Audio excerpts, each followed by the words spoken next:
doctor with specializing in psychiatry. And among the disorders that or patients consult me for would be bipolar disorder.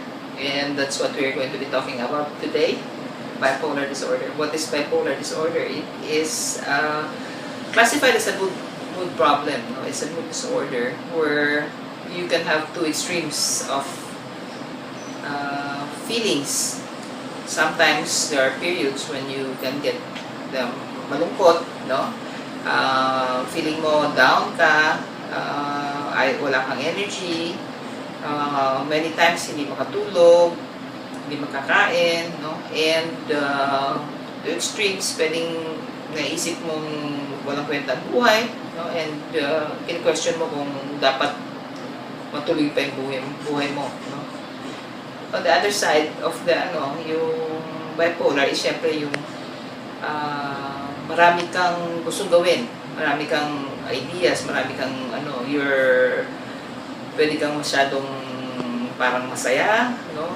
Marami kang gustong bilhin, marami kang mga projects, no? Or pwede naman ang manifestation din ng manic side is yung lagi kang nagagalit, no? Madali kang mabuisit, madali kang magipag-away, no? Okay, anong nagko-cause nito? Maraming factors na nakakontribute doon, no? Yung may genetic factor, no? Medyo strong ang genetic factor, pero meron din ibang things in the environment that pwedeng mag-precipitate doon, no? Kagaya ng meron kang mga ininom na gamot na pwedeng mag-cause ng mood changes, no? Pwede rin yung mga toxins sa environment na hindi natin exactly alam kung how it triggers, no? Pero may contribution yun. Paano siya dinadiagnose? Generally, ang diagnosis niyan based on yung symptoms, no?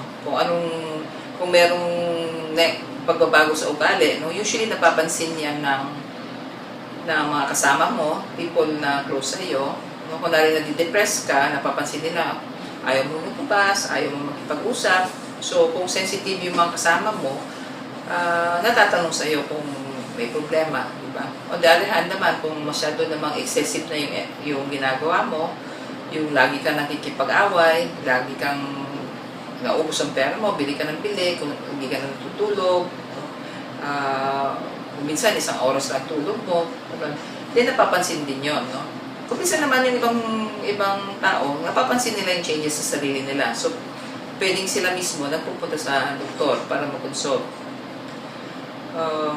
Ano ang treatment, no? Okay, usually ang treatment, combination yan, no?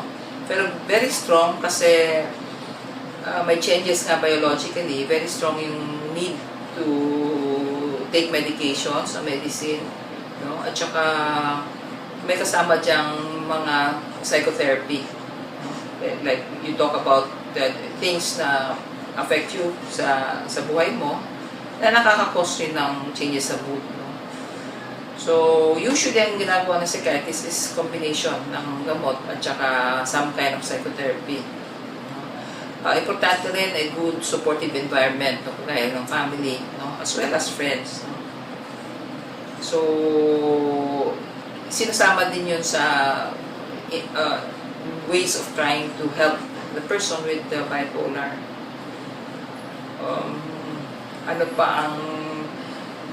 Anong klaseng gamot ang binibigay? Ang bipolar kasi hindi isa lang ginagamit na gamot, no? Pwedeng kung may episode ng depression, bibigyan ng antidepressants, no? Kung manic naman, usually ang ginagamit may mood stabilizer, pero kung minsan kailangan rin ng antipsychotics na which are used as adjuncts for stabilizing the mood, no? Ano ang possible consequences kung hindi ginagamot ang bipolar, no? Kung ayaw mo magpagamot, no? Siyempre, ang consequences is you get into trouble, no?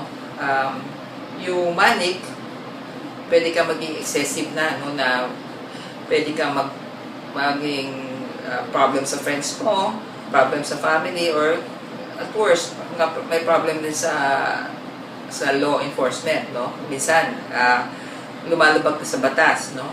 Kung depressed ka naman, syempre, ang gravest consequences, baka mag-suicide ka, no? Kung masyadong depressed, no? Okay, so when you see the symptoms, magandang to go to a professional to get help, no? And pag naka-medicate na kayo, kailangan medyo monitor yung medication, no? Not only because of may iba-ibang possible reactions, no? And kailangan din na monitor yung mga side effects, yung long-term side effects ng gamot.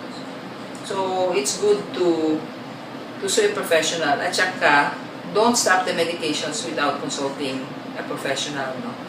Many times kasi kailangan tuloy-tuloy ang inom ng gamot, no? Kasi nga yung mood changes can be recurrent, no? So you can get better, then after a while bumabalik siya, no? So importante na you seek help, then seek guidance. Tapos before decreasing medication or stopping medication, kailangan mag-consult muna. Kasi baka it's too soon, no? Hindi pa, at saka masyadong mabilis ang pagbaba ng gamot. So, kailangan may alam dyan, no? Pero ang bipolar, okay, maraming tao nalulungkot when they're diagnosed as bipolar, no?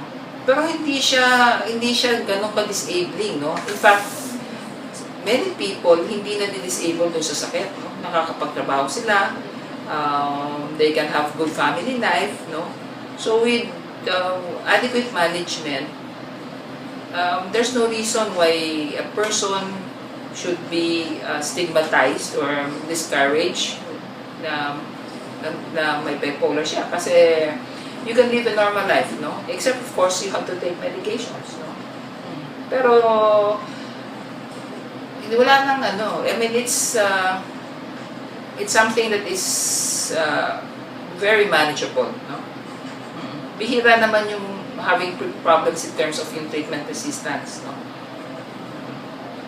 Generally, they respond well. Okay, so yun lang. If you need help from any professionals, we can refer you to people who can help you, no? Aside from psychiatrists, no? There are other people who can also provide professional help. That's it.